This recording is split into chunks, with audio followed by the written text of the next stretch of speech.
Yo, Rover, what's up, bro? Can you hear me? How you doing, my man? How was your day so far?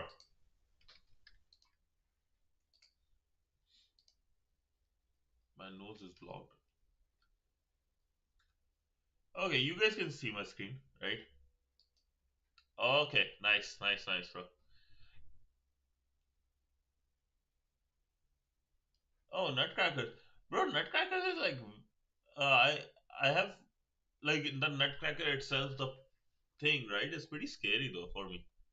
Like I like those plays and especially Christmas time, those things, events and everything, but those are just scary, bro. For a person like me, like I don't know.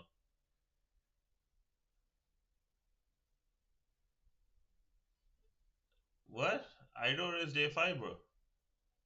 This is day 5 of Advent of Cyber. And we are going to do Santa's Little IDOR.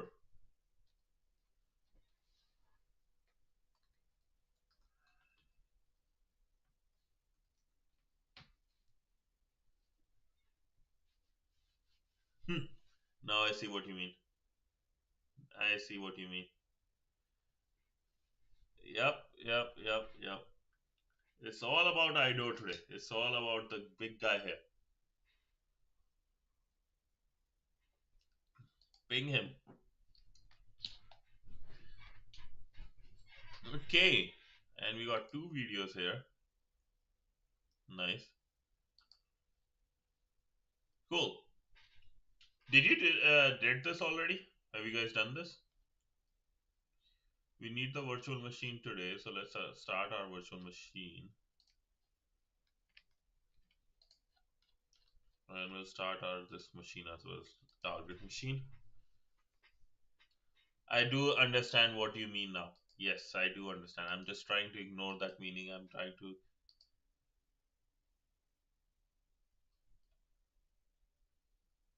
I have been doing it with you. Time to read Milo. Sounds good. Oh, you're working on that algorithm you mentioned. Okay, cool stuff, man. Cool stuff. And today is a big one. So let's get started. Let's get into our routine. Let's get into some learning and lock it, baby. Okay. So we have IDOR Task 1 Introduction, Day 5 Advent of Cyber 2025. Hopefully, tomorrow is Saturday and then it's Sunday. So the weekend starts tomorrow. I will be coming at 8 a.m. as soon as the room releases. Just letting you guys know for tomorrow. Okay, the elves of Weirville are on high alert since Max Kitty went missing. Recently, the support team has been receiving many calls from parents who can't activate vouchers of the Try Present Me website. Yo, Idor is here. Idor, today is your day, my man. Today is your day. They also mentioned they are receiving. Yo, Idor, can you send that link I asked about? Yo, Rupankar, good evening, my man. It's the Idor day. It's the Idor day. One second, one second, one second.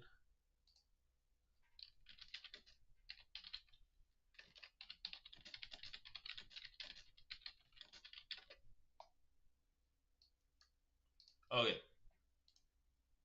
everyone is here, man. Everyone is here. Okay, so let's get started with the elves of Weirville were on high alert since Mex Kitty went missing. Recently, the support team has been receiving many calls from parents who can't activate vouchers on the Try Present Me website. They also mentioned they are receiving many targeted phishing emails containing information that is not public. The support team is wary and has enlisted the help of the TBFC staff. When looking into the peculiar case, they discovered a suspiciously named account named Sir Carrot Bane, which has many vouchers assigned to it. For now, They have deleted the account and retrieved the vouchers. But something is going on. Can you help the TVFC staff investigate the Try Present Me website and fix the vulnerabilities? Learning objectives. Understand the concepts of authentication and authorization. Learn how to spot potential opportunities for secure direct object references, IDORs. Exploit IDOR to perform horizontal privilege escalation. Learn how to turn IDOR into SDOR, which is secure direct object reference. So this is nice because we will learn about the vulnerability, we will exploit it, and then we'll make it secure. Okay. So connecting to the machine, right, as mentioned, we have our attack box and the virtual machine today. You can start the attack box by top left, and this is our virtual machine. Start your target virtual machine by clicking the start machine button below. The machine will need about 2 minutes to fully boot. Additionally, start your attack box by clicking the start attack box button below. The attack box will start in split view, and you can use the show split view button to do it. So we have, this is our link for try present me. Let's go quickly and have a look. This is what I don't like about this.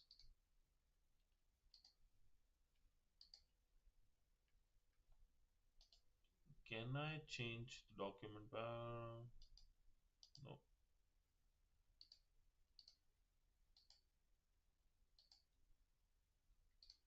Okay, one sec. I'll do this way.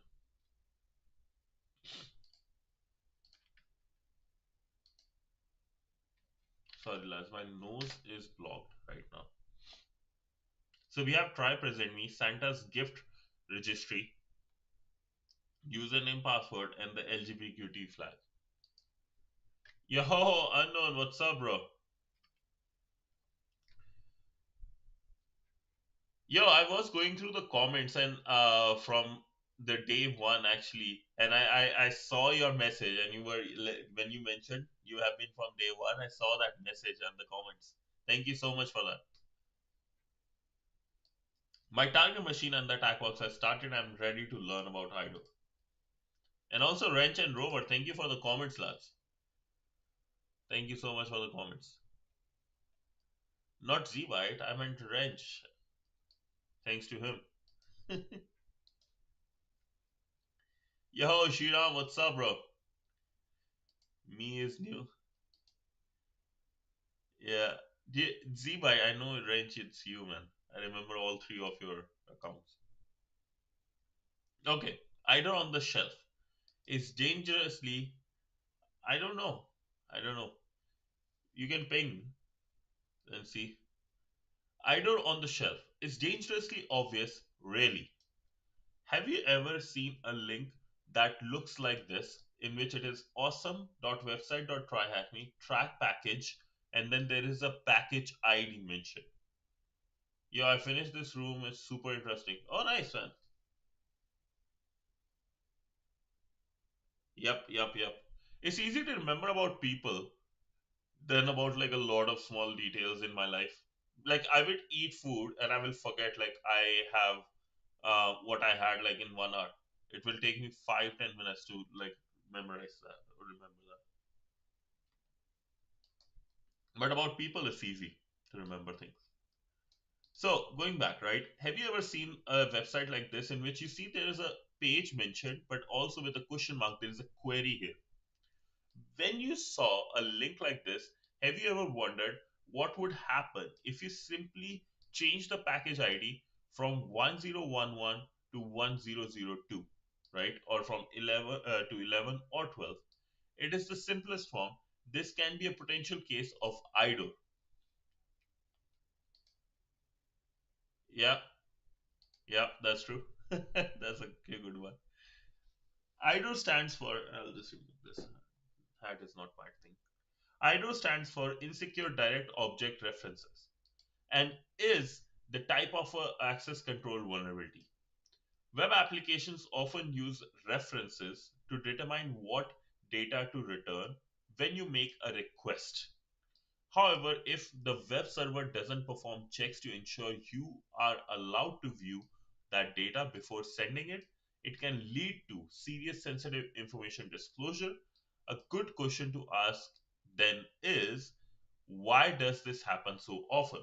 So basically, let's say you can see the package of 1002. You can see, okay, who it's coming from, who it belongs to, right? For example, Amazon package, and in North America, I don't know about India, but like in North America, I know so many cases of package being stolen from poach, right?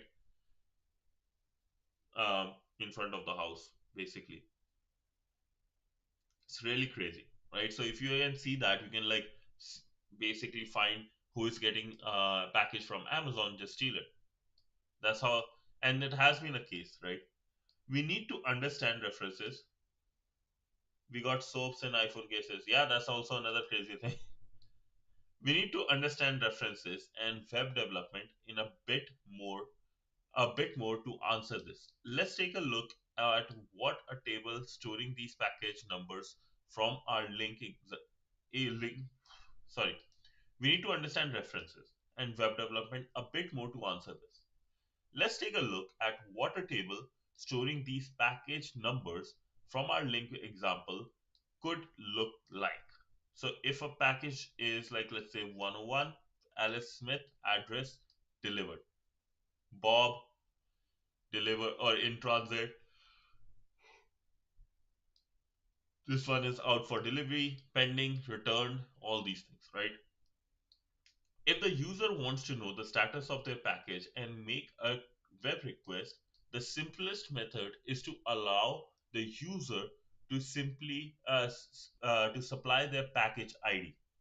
We recover data from the database using a simple SQL query, person, address, status from packages where package ID is based on the value you provided. Yo, Panda, we were talking about you. What's up?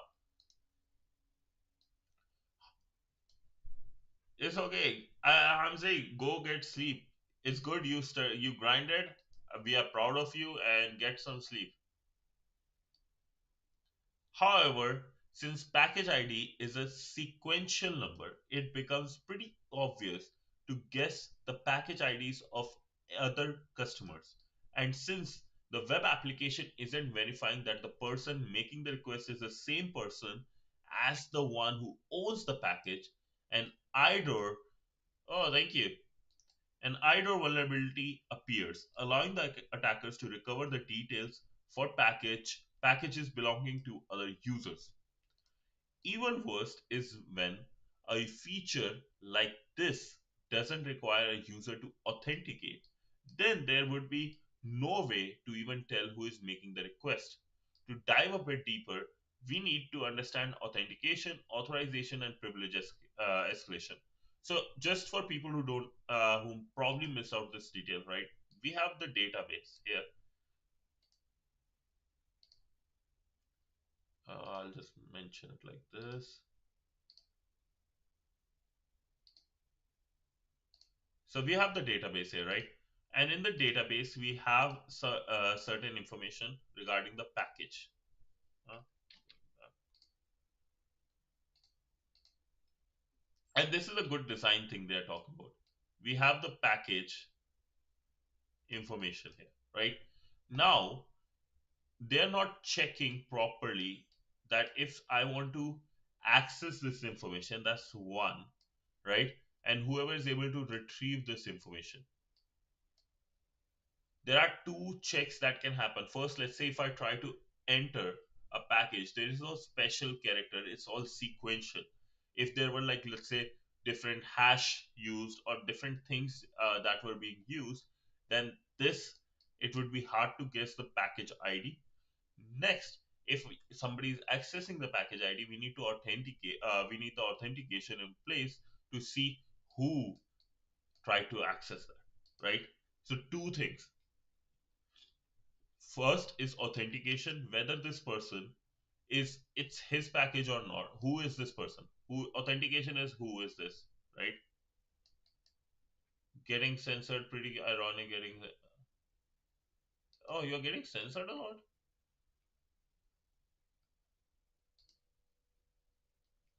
Package in the sense like like Amazon package or any type of package. It can be any package. No, no, no. Actual package. Like when I say package, it's like, yeah. But like package in the sense is like let's say Amazon package or any like delivery related one. Yeah, the delivery system like the Canada Post or India Post, right? UPS, those type of packages. Amazon, Flipkart, Myntra, yes, yes, yes. Thank you. Those type of packages, the one actually inside, like you get outside your house, right? Those packages. So there is a package table in the database, right? This is the database, DBMS. So there is a database. It has a package table, and inside that there are, in that table is mentioned, okay, what different things are there. For example, like the package name or the package ID, person, and who is where is the address of that person and status, right? This is the information. Nobody, no, no, no, I didn't got hacked. It was a email. And this is basically they are not authenticating. Authentication is who are you, right? Do you say if let's say I say I'm censored hacker, YouTube wants me to log in to see who am I, right? How I can say that I'm the censored hacker? By using password and multi-factor authentication, I can prove yes, I am the person I'm saying I am, right? This is authentication. Now, another case, another thing in the same realm is authorization.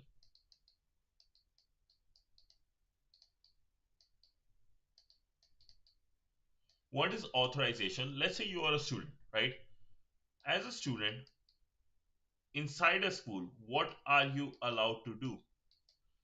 You can go to a classroom, right? You can go to, let's say, playground, right? And you can go to the washroom, right? Place as a student you can go, but are you allowed to go to like teachers' room or staff room?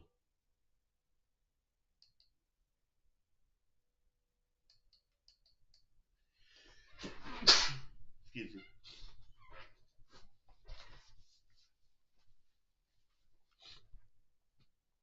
Are you allowed to go in teacher's room or staff room? No, you're not. No, because why you're not allowed to go here is because you are not a teacher. What's your role? You're not a teacher, so you're not allowed to. But as a teacher, right, you are allowed to do all the four. As a teacher, you're allowed to go to the classroom, you're allowed to go to the playground, you're about allowed to go to the washroom, as well as you're allowed to go to the teacher's room. This thing is called authorization. Hey, you said who you are, or even you didn't say it. Authorization and authentication, you do not have to be authenticated for authorization. For example, I can access, let's say, Instagram, right? I don't have to be authenticated as a user to watch some Instagram reel. But to change, make changes in the reel, can I like it? Can I comment? Then I need authentication, and I should have that authorization to comment, right? Or change something in the reel. My college faculty comes to the student's washroom, but student can't go to the faculty. Yep, yep. So basically, but at the end, hope you understand authentication and authorization in the same area of concept, but totally different concepts, right? They're in the same realm, and both are very important and talked about a lot. Next is privilege escalation. What Wrench was saying, right? Privilege escalation is basically you are a student and you are not allowed to go into the teacher's washroom as you told, right? Now, some students, like me, Ranch, and other people, they force their way in to staff washroom or teacher's washroom by making any type of like a reason saying their stomach is not doing good, they didn't see, blah blah blah, whatever, right? So what you just did here, right? You were able to escalate your privilege. You were able to like force, using force, you were able to like, become, yeah, breaker of washrooms actually. So you were able to force your way to get higher privilege or able to go to places you are not supposed to, right?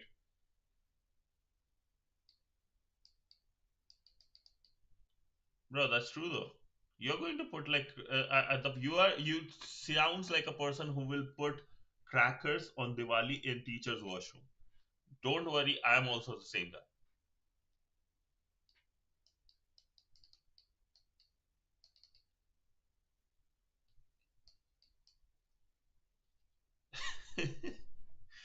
Okay, but hope you understand, right? There is authentication, who you are, authorization, are you allowed to do this, privilege escalation, even though I'm not allowed to do this, I'm going to force myself, right, or force my way into it, right, and I will do it or get it done. Oh, they have done this. Cool. A note from one of the co-authors of this task. I'm not a fan of the vulnerability name IDOR. I refer the name authorization bypass. If French lived in US, he would have a nice ankle jewelry. That's true. If you want to understand my reasoning, expand here, and but you don't have to be bored with the titles. Okay, it doesn't obviously relate. That's actually his version of IDOR. The full term, insecure direct object reference, sounds fancy, but it doesn't really describe what's going wrong. I like this guy. The direct object reference part just means that a system uses an ID, for example, the user ID 1, right, to point to something. Same with the package. That's not the problem. The real issue is that the system doesn't check whether the person having the request is allowed to access it. A lot of people try to fix IDORs by hiding or encoding IDs. For example, changing the user 1 to user alpha beta gamma. That might make it look hard to guess, but if the server still isn't checking permissions is just as insecure, which is true, right? The vulnerability isn't about how the object is referenced, it's about missing authorization checks. That's why I refer to call it an authorization bypass instead. It explains exactly what's happening. Someone is bypassing the rules that decide who can access or change something. Whether the ID is a number, a hash, or a random string, the risk stays the same. If the server doesn't verify access, you can read more here if you want. And I'll just share this link. My nose hurts. What is it? What's the deal with IDOR? Oh, I like the title itself. Direct object reference, insecure. So they talk in their examples. Okay. Hey, you guys, go ahead, have a read after the stream. For now, let's focus on our stream. Okay. Identity defines our research or reach. Not a report. I think like they just talk about this vulnerability in their own words. Identity defines our reach. This one is, wait, hold up. It doesn't obviously. Okay. Identity defines our reach. To understand the root cause of IDOR, yeah, it is important to understand the basic principles of authentication and authorization. Like we talk right now, authentication, the process of which you verify who you are. Are you saying that you are the person you are claiming to be? For example, supplying the username and password. Yeah. Authorization, the process by which web application verifies your permissions. For example, you are allowed to visit admin page of a web application, or are you allowed to make a payment using a specific account? For example, let's say um, Amazon, right? Going back to Amazon, let's say my parents have an Amazon account, right? And they have put me into it, but I can't purchase anything. I can't make any payment things, right? Those are authorization, right? Or like in the TV, we used to have the child lock, those things. You may think that authentication only happens once when you supply your username and password, but this is actually not the case. After providing your credentials, you receive a cookie or a token called session information. Every subsequent request you make to the application includes this session information, which is verified by the application. This initial verification process is still authentication and happens for each request. This is why websites will often redirect you to the login page. It means your information has expired and thus you need re-authenticate to with your credentials to receive new session information. Was that I started looking for this stuff and to supplement my LD stuff. Yeah, it was basically a dev to like Postman almost. Okay, so what this means, right? They said so every time you're on Amazon, right? For every page you visit, you don't have to enter your username or password. What you do, you enter it once, and let's say for 24 hours, you don't have to authenticate again. How? Why? Because the Amazon will send a cookie or token to your browser in the session, right? I can show you if you go on inspect. I will do it here, right? If I go here, inspect in the browser, you will have your application. There are cookies here, right?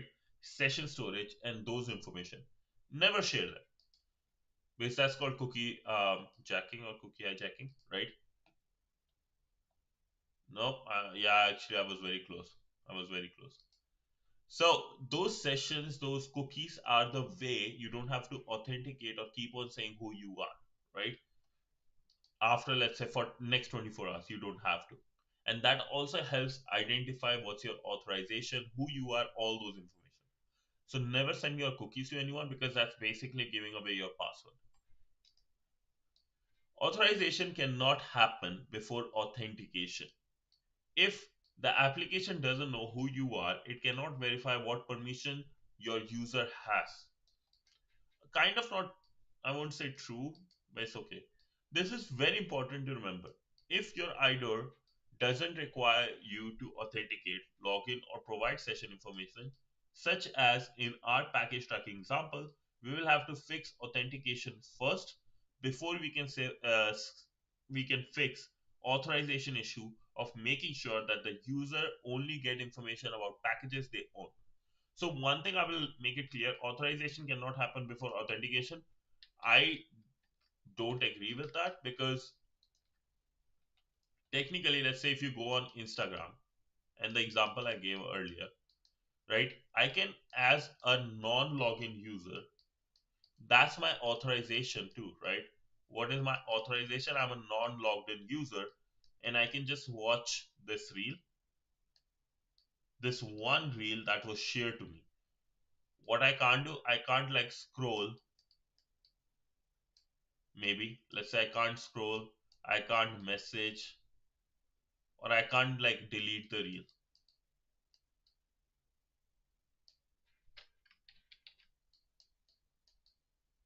right? But let's say if I am a logged in user, then I can watch, I can scroll, and I can message people. I still can't delete. Now, if I'm the owner of that reel, I can watch, scroll, message, or delete. You see, no login, right, or non-logged in user is also an authentication. These are just my opinion because this is like if it's not right. Explain if anybody says, "Oh, authorization cannot happen before authentication." Explain this. So, bro, there will not be any session ID. No, there will be session ID. There will be session ID. Session ID is possible because, for example, right, let me give you example. Let me open it. I don't want to share my cookies accidentally. Let's see. Now you go to Amazon, right? If I go to Amazon, I can put things in my cart, right? A session has already created as soon as I came to this website. And now let's say I want to put game puzzles, right? And I put this in my cart. Uh, Add to cart, right? This is added to my cart. Now again, let's say I added this No Mercy, Uno No Mercy. I have no idea what this is, right? They always track you, yes, through your sessions.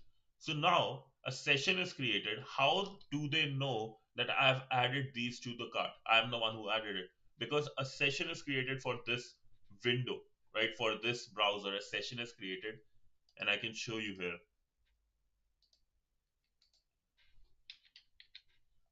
If you take this information, right? You take this information and also my cookies, you will be able to like reach here, session ID, session token.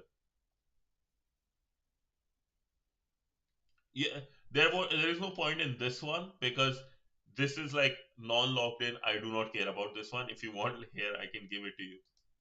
It doesn't matter. But if I actually logged in, then it would be hard because then there is other important things like my credit card and my Amazon, right? And that's crazy. Right now, I'm not logged in. I do not have an account, so I'm okay with that. So at the end of the day, the thing is like, was the session created? Yes, there was, right, a session created, and yes, we even though you are not logged in, a session will be created, and you just they're tracking you, like Ren said.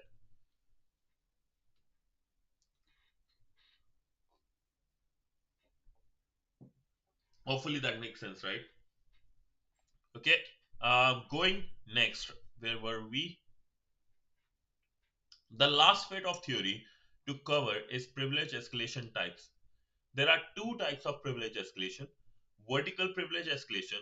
This refers to privilege escalation where you gain access to more features. For example, you may be a normal user on the application but can perform actions that can be restricted for an administrator. For example, going back, right? I could be just a logged in user. I could be just a logged in user and another logged in user or any other logged in user do not have access to this delete thing because whoever is not the owner of that particular account cannot delete those reels. But as the owner, I can delete. Now, a vertical privilege escalation, what it will do, it will say, hey, even though you don't own this account, you can act as the owner and have actions of the owner, and basically you can delete. This is the idea that even though I don't own that account, I can still delete things from that account, like an admin. Oh, nice, nice, bro. That's good. So this is like you're learning something that is actually helpful. That's good, man. And hopefully you guys understand, right? In the same vertical is in the same application on Instagram. I'm able to access the delete feature, which either the owner of that account should be or the admin, right? Those actions. Horizontal privilege. This refers to privilege escalation where you use a feature you are authorized to use but gain access to data that you are not allowed to access. For example, you should only be able to see your account, not someone else's account, right? So, again, going back to the Instagram example, now as a user, as a normal user,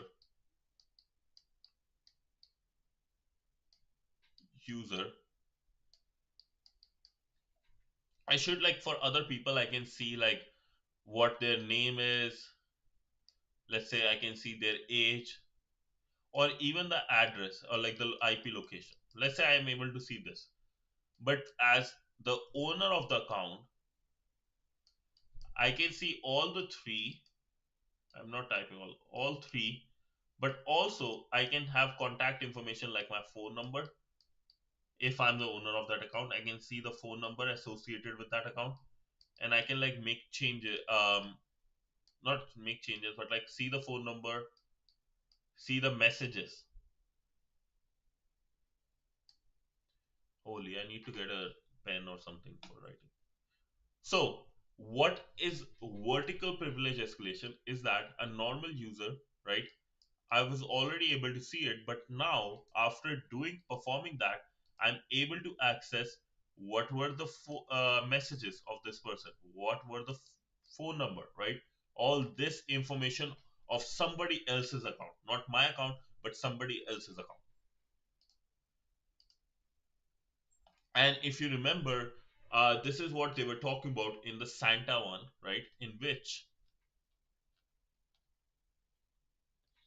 going back here, right? For now, the support team is very phishing emails. Yeah. So they also, like the parents, also mentioned that they are receiving many targeted phishing emails containing information that is not public.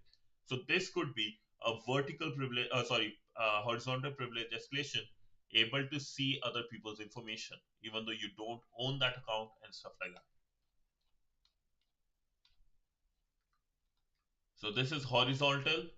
Data is horizontal. What data I can see, and here's one way to imagine. I guess I just thought of it. Vertical would be, let's say like eavesdropping, almost in the same case. Yo, why?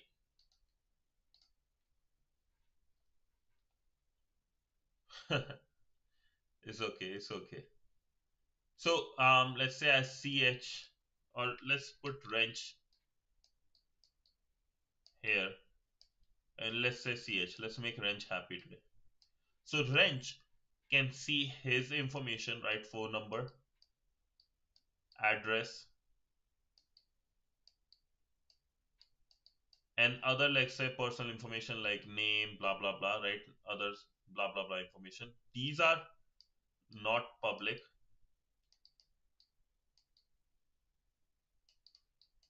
Name,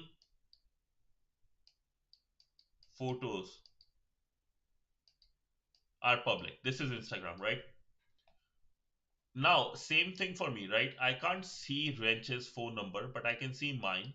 And it's not public. It's because I'm the owner of this account. I'm the owner of CH account, right? Not public. But anybody on the website can see the name or photo, right? Now, Wrench, what he did, he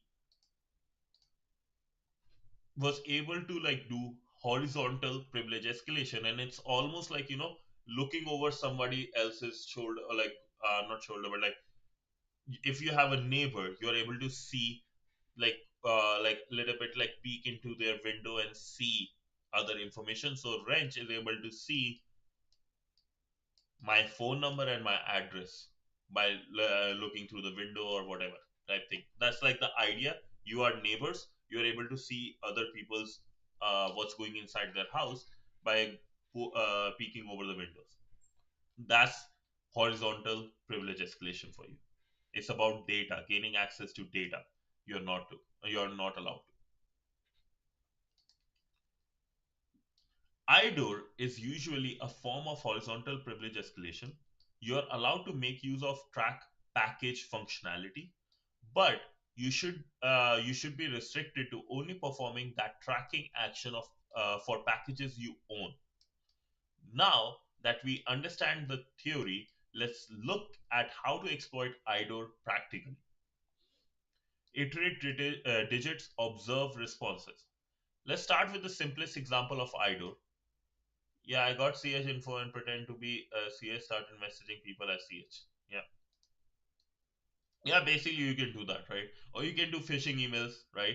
Or you can even blackmail me. Let's say you saw someone's photo, which is like kind of like I should not have been there, or it's kind of like it shows something which I don't want people to see. Something like that, right? It's actually all truth, and it has happened in the past, and it happens all the time. So iterate digits, observe responses. Let's start with the simplest example of IDOR. On the web application, let's authenticate to the application using the details below. So we will have Niels. I hate this. So in the username, I have put Niels, and then the password is TryHackMe 2025. Let's log in. Get save. Once authenticated, you should see a dashboard like this, which will have Niels information, right? ID number, address, children. Holy, below. Oh no, Bilbo. Johnny, test. Okay. And the vouchers, right? So Neil is a parent with 5 kids, and two of them have the same name. What a guy.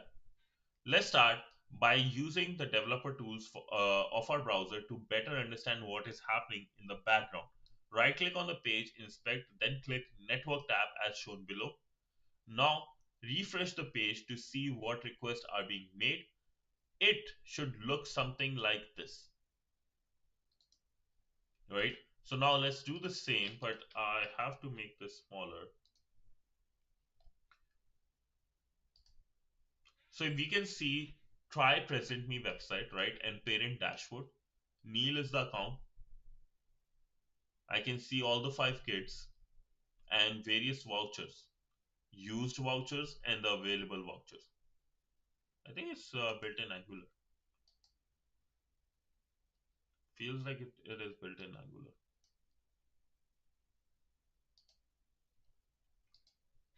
Okay, now we refresh the page to see what Google asked and what is being returned. Now, one of the URLs or the API calls we see is the URL, API, parents, view account information, and the user ID as 10. So Neil's user ID, parent ID, right, is, or the account ID on this is 10.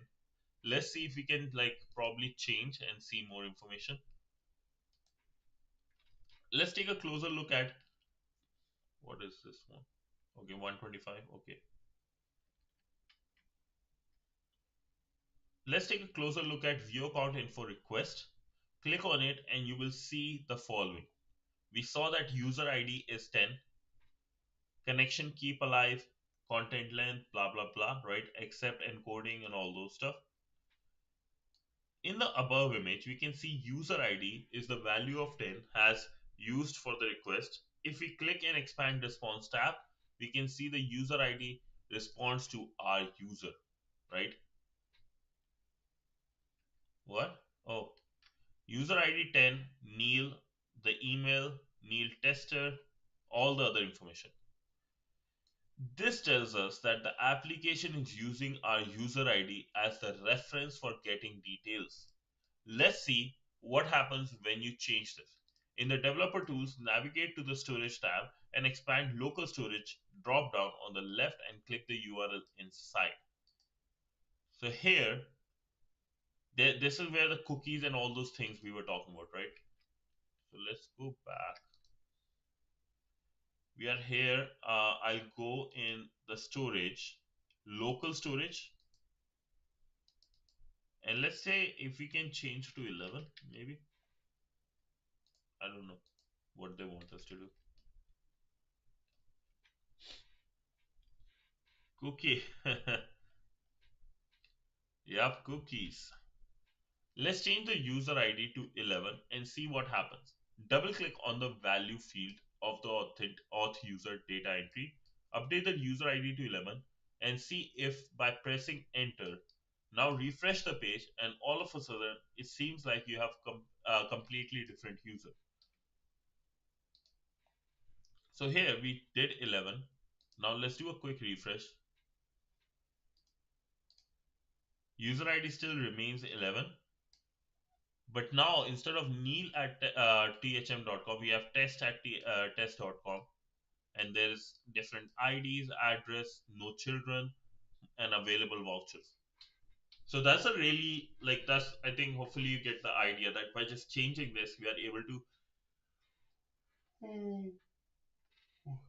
are able to see other person's you information, right? Profile.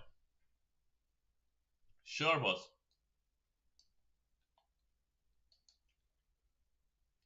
Okay.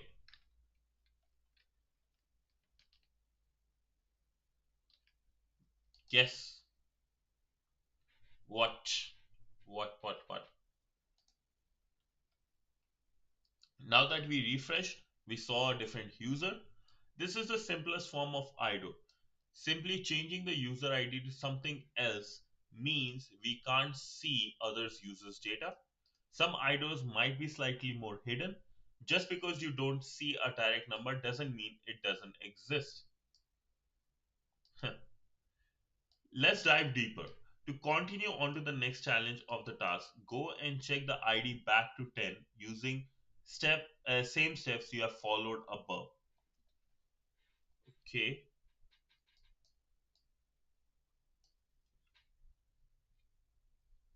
Alternatively, you can log out of the application and log back in for the user and password. That's fine. Okay, let's just change this to user 10. Sorry, my nose is really like blocked and it's like in one of those zones is hurt.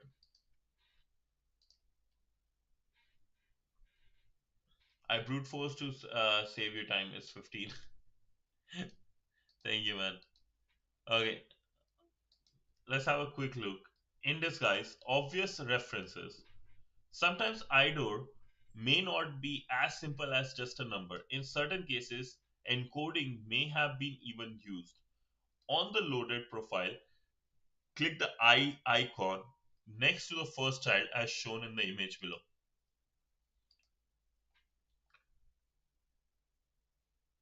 What's going on? I won't even acknowledge such low-minded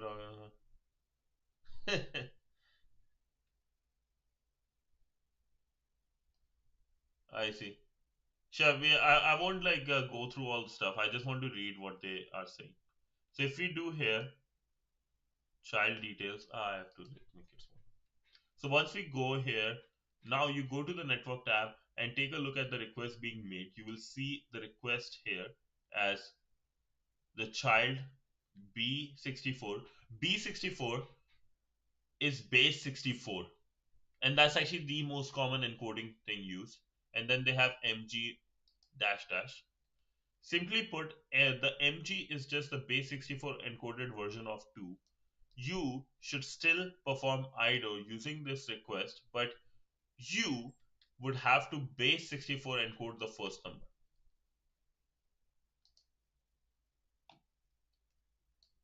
In digest, object remains, right? Encoding isn't the only thing that can be used to hide potential IDOR vulnerabilities. Sometimes the value may look like a hash, such as MD5 or SHA1 hash. If you want to see what that would look like, take a look at the request that happens when you click on the edit icon next to the child. So when we do the edit, a different URL or API call is made with AI API child MD5. Hopefully you guys can see. They don't increase the image. MD5. So that's the algorithm now we know being used. While the string may look random, upon further investigation, you can see that it is a type of hash.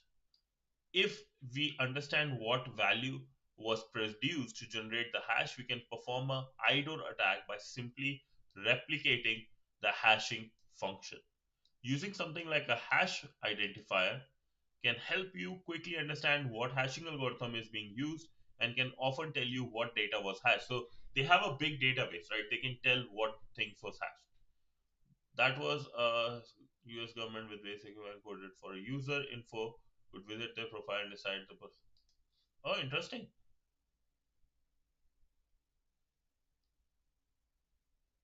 Oh no. Nah, dude, governments are very interesting. So here we have hash identifier. If we paste whatever hash, They have a very big database for these things, just like TrackStation.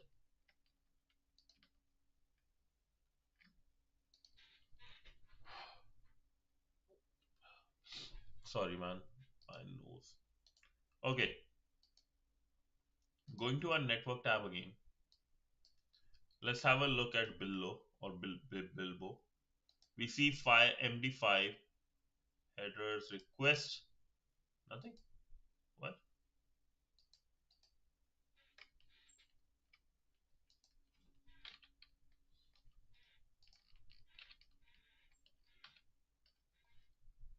What is going on?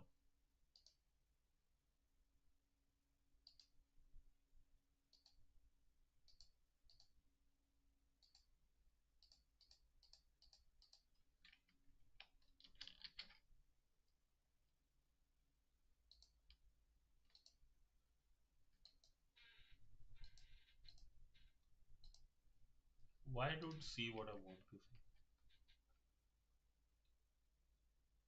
There's nothing coming for headers. That's crazy.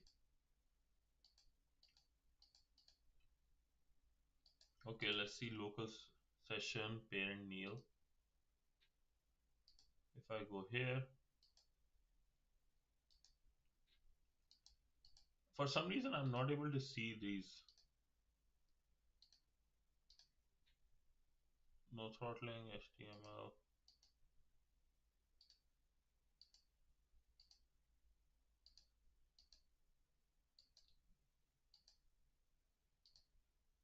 No headers for this request. Huh? Sorry, lads, 1 second. So no headers are coming for anything.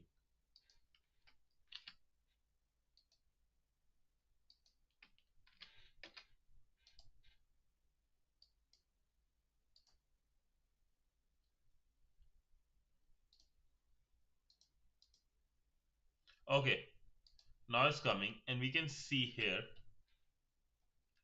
the API for the child with MG5 as the ID, right? And then if we want to edit something, right? First view, this one. Now let's do edit, and there is MD5. Okay, great. Now this is doesn't want to work. I don't know what's going on. Why some things are working.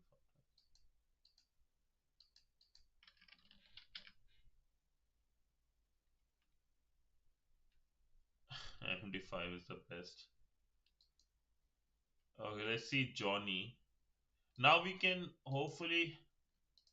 Uh, I don't know. Do you guys know why? Yeah, MD5 is so base 64 because what happens with the hashing algorithms, no matter what goes inside the input, let's say you put a full paragraph as input or you put just one letter, both will have, in terms of what's called length of the output, both will have the same length for hashing. Whereas encoding is different case. Uh, okay.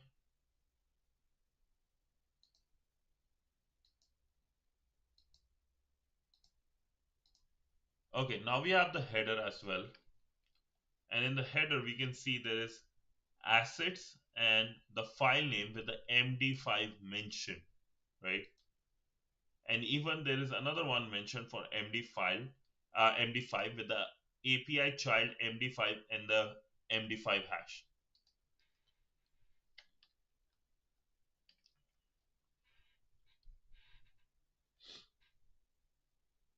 Is deterministic obviously reproducible? Sometimes you have to dig quite deep for IDOR. Sometimes IDOR is not as clear. Sometimes IDOR stems from the actual algorithm being used. In this case, let's take a look at your vouchers. While the values may look random, we need to investigate what algorithm was used to generate them. Their format looks like UUID. So let's use the website UUID decoder to try to understand what UUID format was used, or copy one of the vouchers or to the website for decoding, and you should see something like this. Okay, so let's see. Uh,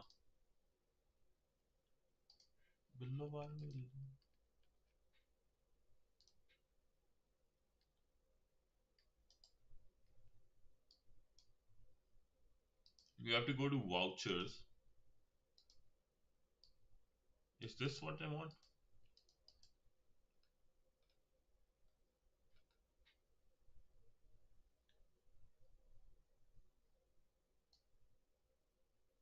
So this voucher values, let's see. This is the voucher value. Let's see what decoding gives us. Version 1 is being used.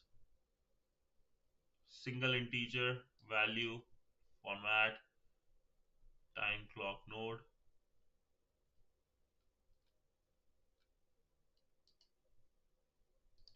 So if I go like on the other ones, I want to just see quickly.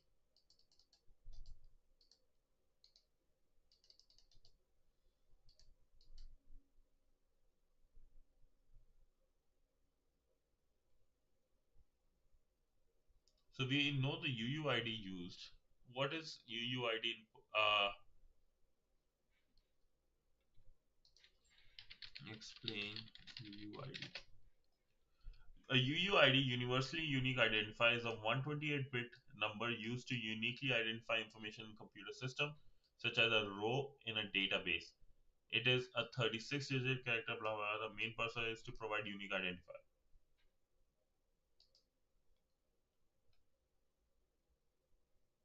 So basically a string for there is no information.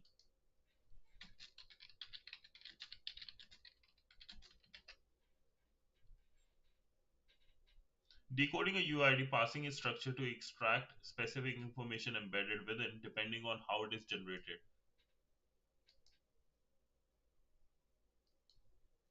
Pieces of information revealing time-based random name. Okay, so based on just time when it was being made, almost like that.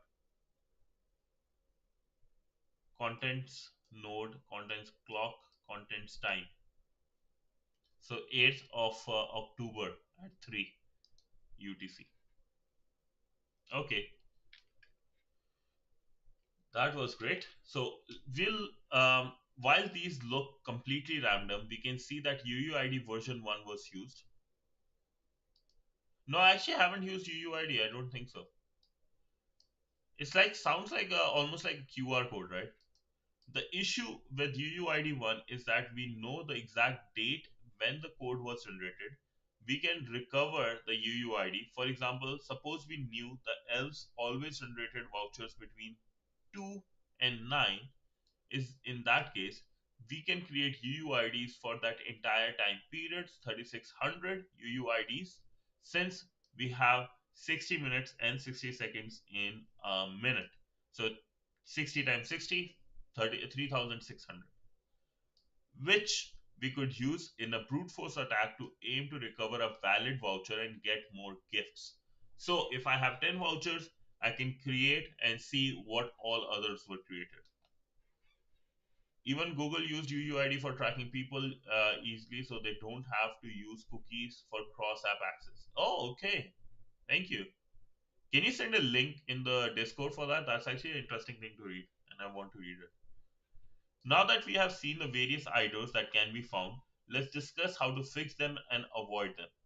So quickly, lads, when with the website, right?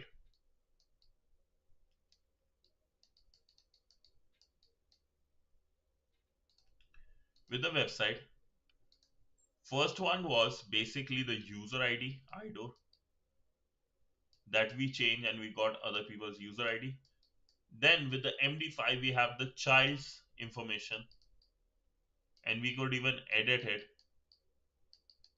with the MED. I typed E instead of edit. What the fuck? Edit it, right? And the last one is the vouchers, right? All these three we looked, and all were vulnerable. I will send tomorrow. Currently on phone. Gonna sleep for after stream. Sounds good, bro. Don't worry. No worries. Okay. Improved design. Wait. Yeah. Improved design obliterate risk. Now that we have learned about IDOR, what IDOR is, let's discuss how to fix it. The best way to stop IDOR is to make sure the server checks who is asking for data every time. It's not enough to hide or change the ID number. The system must confirm that the logged in user is authorized to see to see our change or see or change that information. Don't rely on tricks like base64 or hashing the IDs. Those can still be accessed or decoded. Instead, keep all the real information checks on the server. Whenever a request comes in, check, does this user own or have permission to view this item? So instead of just like, oh, I'm hiding this information by doing encoding or hashing, see who is the one sending, is this person have access to it with using session IDs or cookies and all those stuff, using passwords, stuff like that. Use random or hard to guess IDs for public links. For example, actually, if you go to example of Canada Post tracking number, right? If you see the example, these are longer, hard to guess numbers, right? Like a whole barcode is being scanned to do this. So it's kind of hard to just keep on generating unlimited amount of barcodes and get that done. But remember that random IDs alone don't make your app safe. Always test your app by trying to open users' data and make another user's data and making sure it's blocked. Finally, record and monitor failed access attempts that can be early signs of someone trying to exploit an IDO. Okay, that was the stuff. So hopefully, at least like I love the whole in this whole thing. Actually, I love the side note which they made because IDOR is something I keep forgetting, but now I think I can remember the way he said it in this note. So I would highly recommend go over this note, lads, because he explains what that there is basically no authentication properly or authorization happening, and that's called IDOR, which is a very big name for something authorization not working type thing. What IDOR stands for: insecure. Yeah, this one was actually really good. It was a medium level, but like didn't feel like a medium level, but really good for information. Insecure. Uh, what's the D stands for? Direct object reference. I can never remember these. Direct object references. What type of privilege escalation are most IDOR cases? Lads, what you guys think? What type of privilege? Is it like horizontal or vertical? Yeah, it's more like a walkthrough. That's actually the right way to say it. Yeah. But I think like advent of cyber is like for everyone, so it is going to be beginner friendly. In the later stages, that's when like we have to do some hacking and stuff, I believe. But yeah, like for first 10 days, 15 days, it's going to be like that's so. Put in the chat right now. What do you think is what type of privilege escalation is it? Either horizontal or vertical that's more exploited, and which one is more dangerous according to you? No, that's the wrong. That's the wrong answer, Range. That's the wrong answer. Try again, lads. Answers, answer. Come on.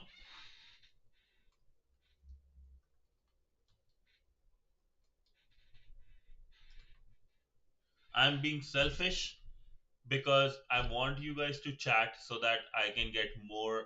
According to Google's algorithm, I can get more viewership or better like coverage. Answer it, please.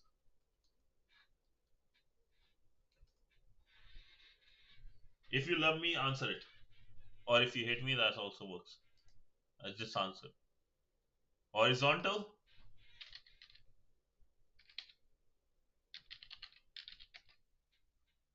Yes, sir.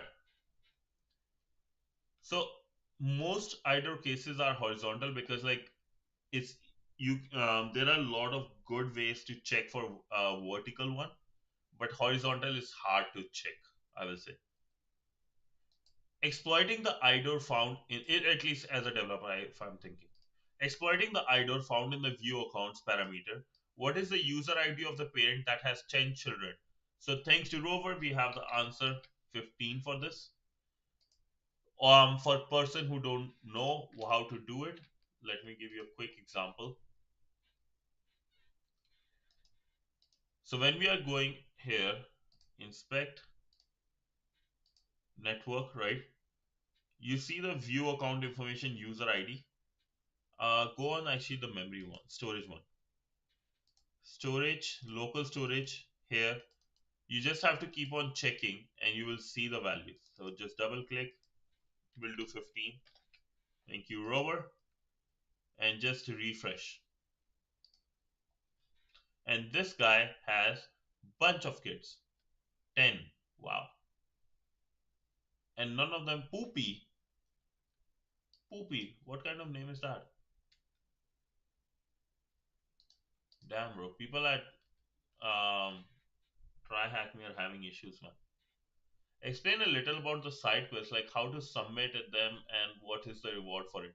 Sure, I will explain after the stream. I will go a bit deep dive into it. Okay, so let's do the bonus task. If you want to dive even deeper, use either the base64 or MD5 child endpoint and try to find the ID number of the child born on this date. To make the iteration faster, consider using something like burps intruder. If you want to check your answer, click the hint on the question. So you can check the answer by clicking the hint. When you have 10K, you will make shit name for sure. That's actually a good point. That's actually a good point. Want to go even further using the parent voucher claim endpoint, find the voucher that is valid on 20th November 2025.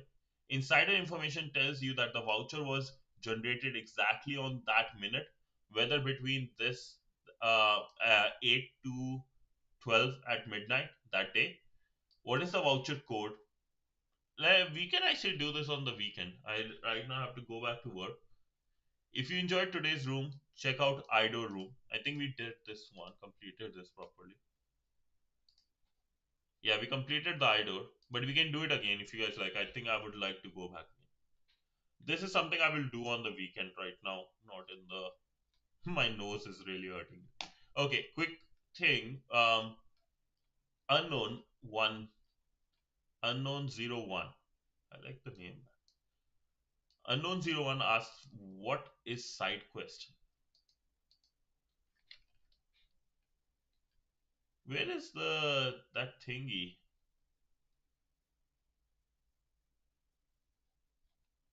Okay, just click complete. Now I want to on top.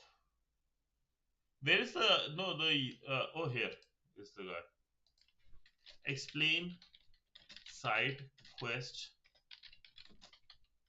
during advent of cyber and how to submit along with prizes.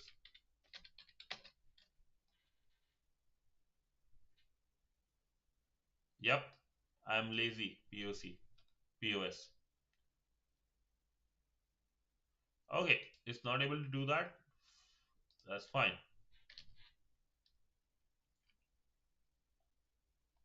The meme I sent about it is correct. Yep, yep. Okay, side quest is basically like I'll try to find info about it. All I know about side quest is like there are extra special tickets you are given, and you get like you are put into a pool of special prizes. But because not everybody is able to do side quests, it's a hard one. You can't share it with everyone. Cyber, yeah, here, thank you so much, Robert. So we have introduction, eligibility, entry, blah blah blah, prizes, side quest. Side quests do not share your questions, hint, including not sharing it in the video or stream, right? So I can't share it technically on stream.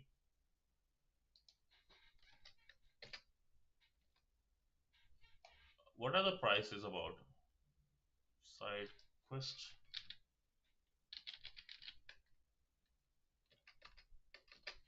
No.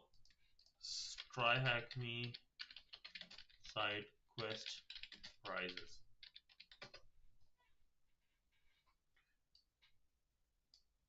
So you get like extra vouchers and stuff, as far as I remember. Like extra vouchers, and you get like in a special pool of things. Last time it was sidecast was like this. Could not do shit.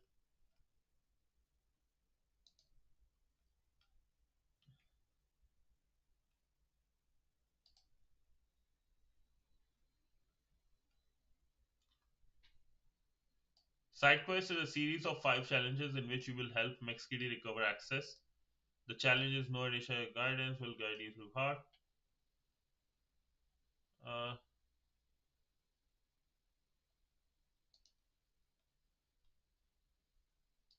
SideQuest.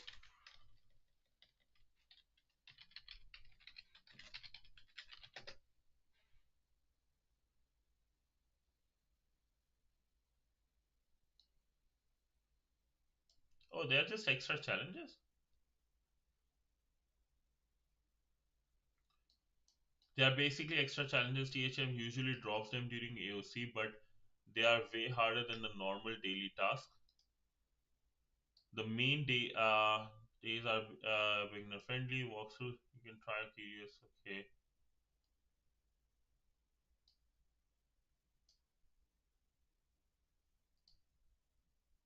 They're just extra challenges. Huh.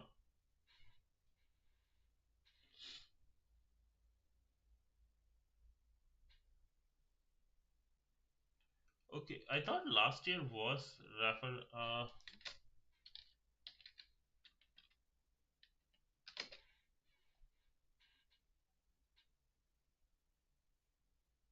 Last year, I believe there was something about this stuff.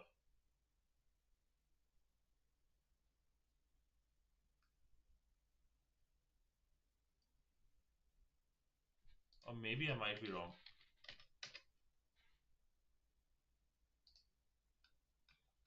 There is so many messages coming. Yo, how many people gonna sub for you to jump into snow? Can I get like a shirtless one? 750 in total. Holy.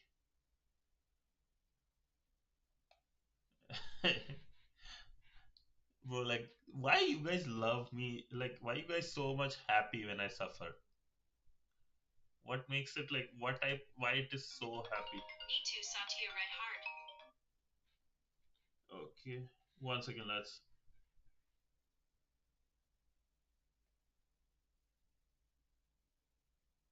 one second.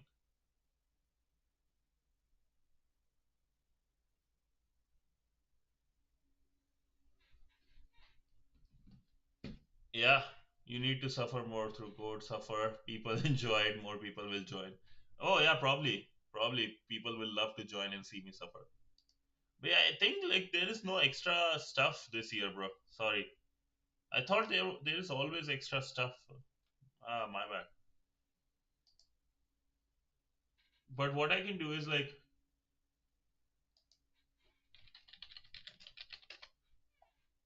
so I think I will ask in the try hack me Discord, and then I will get you the answer. But I thought like there was always like extra prizes or something.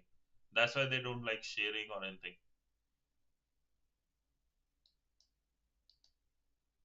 This year, we also invite your team to take on side quests, which features advanced challenges.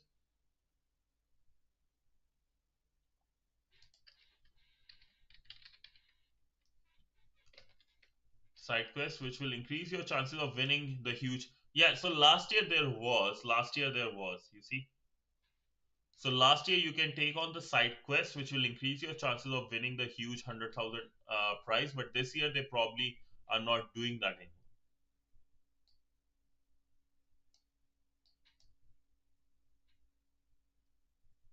Yeah, and you can gain points, of course, whatever.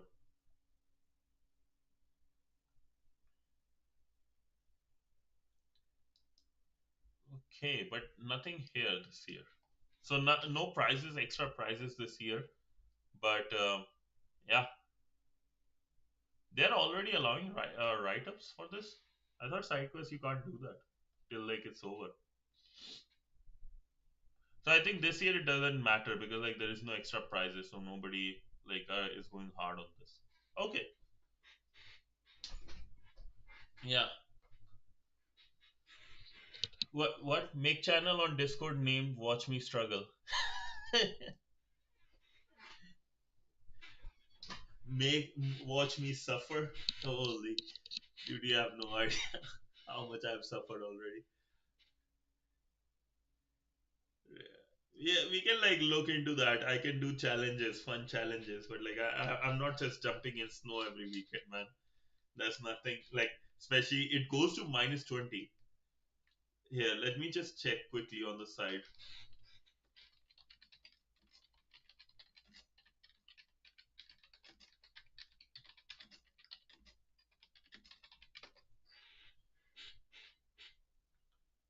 So it will be -14, -7 to -14 on the 1st of January.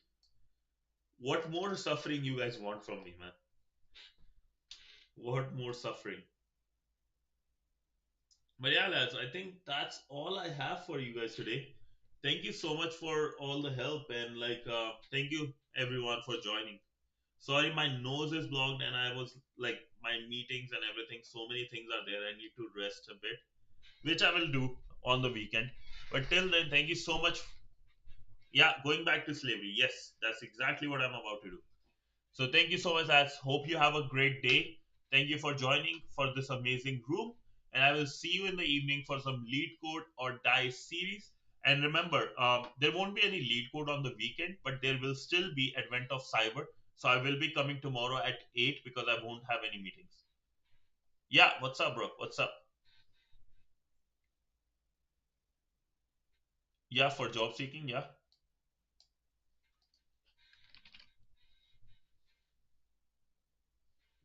What's up? What's up? What's up?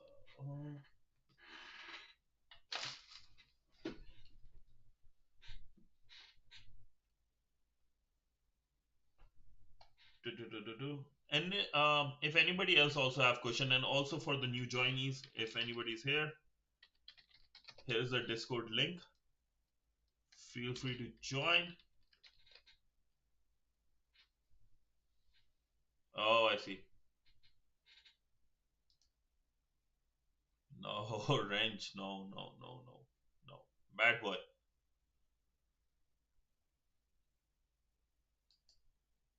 Oh, dude, it's hard. With like when your time schedule changes, it's very hard to sleep. I understand. I think Rover understands the most.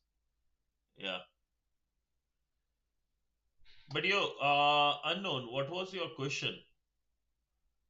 You want to talk here? If you want, we can do in private as well. Let me know whatever you prefer.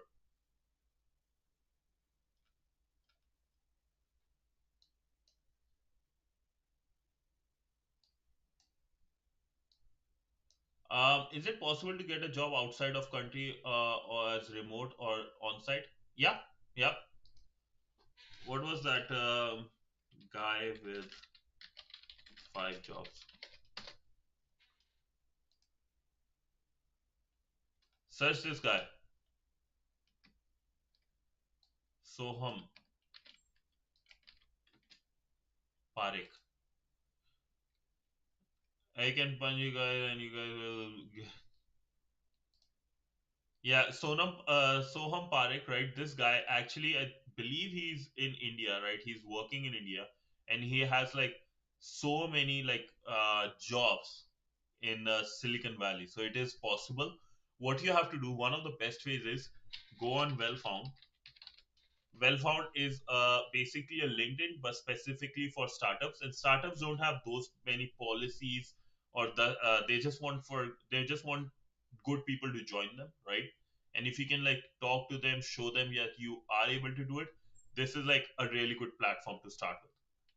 I'll drop the link here, and you just have to reach out to people, and it is very much possible to get that. That can happen because and they can just pay you to your PayPal or whatever. There's like so many ways to do it, but it is possible. To answer your question, it is very possible. Yes, hopefully, um, that helps, right? Does that help? I don't know.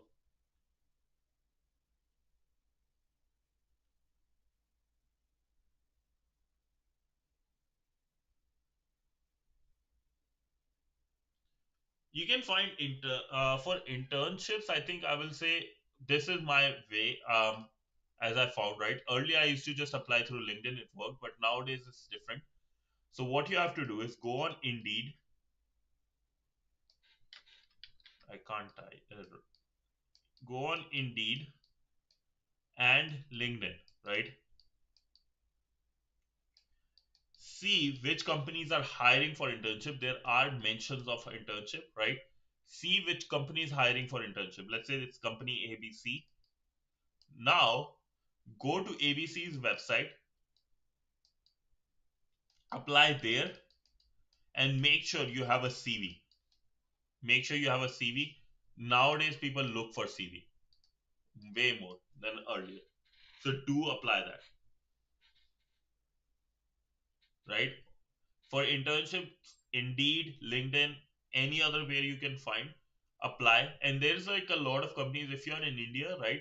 Infosys, TCS, all these companies have internships. Apply to them, and this is the right time to apply for summer, next year summer. I'll see meet you for coding tomorrow, and I will also code in Python and beat you. Okay, sounds good, man. Have a good one, Wrench. Thank you so much for joining. But yeah, unknown, did that help? Like, go on Indeed, just try this. Indeed, LinkedIn, find the company, go to their website, apply along with the CV. CV, let's say resume is about what achievements you did. CV is like a letter explaining to the hiring manager or the person who is in charge of hiring, explaining that hey, in my whole resume there are these many achievements, but these particular ones are how I feel like I have proved myself in the same situation that I'm really good fit for this. So you should hire me because of these skills I have and how I do this. CV is more like a personalized paragraph. Resume is more like a general idea of what you have achieved. You don't do personal call. I did personal calls. No, I didn't mean that. Yes. Okay. Yeah, cover letter. CV is the cover letter. Yes, yes.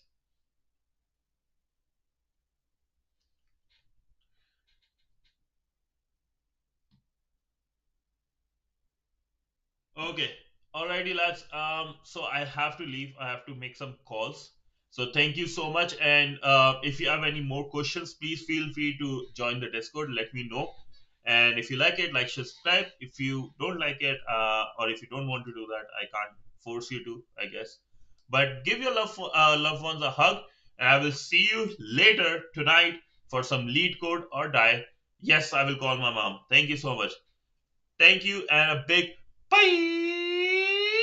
Bye, everyone. Thank you so much.